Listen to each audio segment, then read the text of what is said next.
Frères et sœurs, depuis mercredi, nous sommes entrés dans le temps du carême. Et je vais vous dire quelque chose.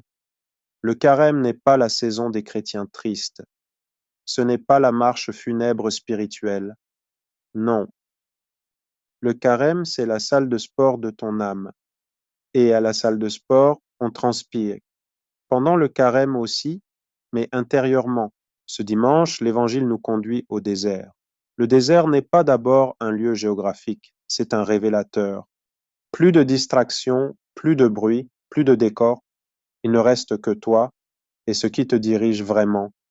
Et là, le diable arrive. Il ne vient pas avec une fourche, il vient avec des suggestions. 3 suggestions, 3 zones fragiles, le ventre, le regard, le trône, en clair, l'avoir, la gloire, le pouvoir. Et écoutez bien, ces 3 tentations attaquent directement les 3 piliers du carême, le jeûne, le partage, la prière. Le diable ne combat pas au hasard, il vise exactement là où Dieu veut te fortifier.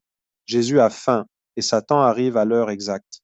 Le diable n'est jamais en retard quand ton ventre parle plus fort que ta foi. Si tu es fils de Dieu, change ces pierres en pain.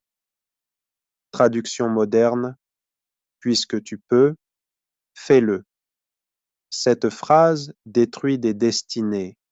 Puisque tu peux mentir sans être pris, fais-le. Puisque tu peux acheter à crédit, fais-le. Toujours ce puisque tu peux. Adam avait tous les arbres, mais il voulait celui interdit. Parce que l'homme n'a pas un problème de possession, il a un problème de limite. On a un téléphone qui fonctionne, mais dès qu'un nouveau sort, l'ancien devient honteux. On a un salaire, mais on regarde celui du voisin. On a un talent, mais on jalouse celui de l'autre et on dit je ne suis pas attaché. Vraiment? Le jeûne n'est pas perdre 2 kilos, c'est apprendre à dire je peux, mais je ne veux pas. Ça, c'est la liberté. Parce qu'un homme qui ne sait pas se maîtriser est manipulable. Il suffit d'une promotion, d'un message, d'une publicité, et il tombe. Le désert vient restaurer la maîtrise. Deuxième tentation. Saute, les anges te rattraperont. Autrement dit, fais un spectacle. Nous vivons dans la civilisation du regard. On ne vit plus pour être vrai. On vit pour être vu, même dans l'Église. On donne, mais on regarde si quelqu'un regarde. On sert, mais on espère que le nom sera mentionné. Quand le regard devient ton oxygène, tu deviens dépendant. Jésus refuse. Il ne saute pas. Il n'a rien à prouver. Quand tu sais que tu es fils, tu n'as plus besoin de prouver que tu existes. Troisième tentation, tout cela je te le donnerai. Ah, le pouvoir. Dans la famille, qui a le dernier mot? Dans la paroisse, qui décide? Dans le couple, qui contrôle? On aime dominer. Adam a désobéi pour régner. Jésus obéit pour sauver. L'obéissance n'est pas faiblesse, c'est confiance. Aujourd'hui, on veut même contrôler Dieu. Seigneur, si tu existes, fais ceci. La prière du carême, c'est que ta volonté soit faite. Et ça coûte. Parce que cela signifie, je ne suis pas le centre. Dans chaque tentation, le diable dit, si tu es, il attaque l'identité. Et Jésus répond par la parole. Parce que quand tu oublies qui tu es, tu cèdes à tout.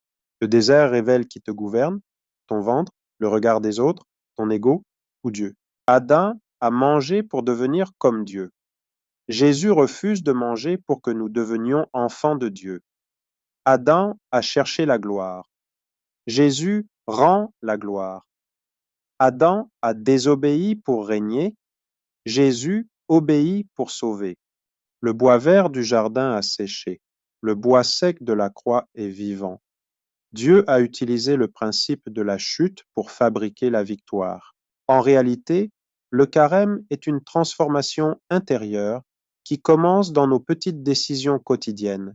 Se taire au lieu de répondre, renoncer à l'inutile, faire le bien en secret et laisser Dieu avoir le dernier mot, et qui nous rend plus forts, plus libres, plus vrais et plus vivants. Et si vous voulez aller plus loin dans ce combat spirituel pendant ces 40 jours, si vous voulez un accompagnement concret pour vivre ce carême autrement, Je vous invite à découvrir ce livre qui peut vous aider pas à pas dans cette transformation intérieure. Ne vivez pas un carême superficiel, vivez un carême transformant. Amen.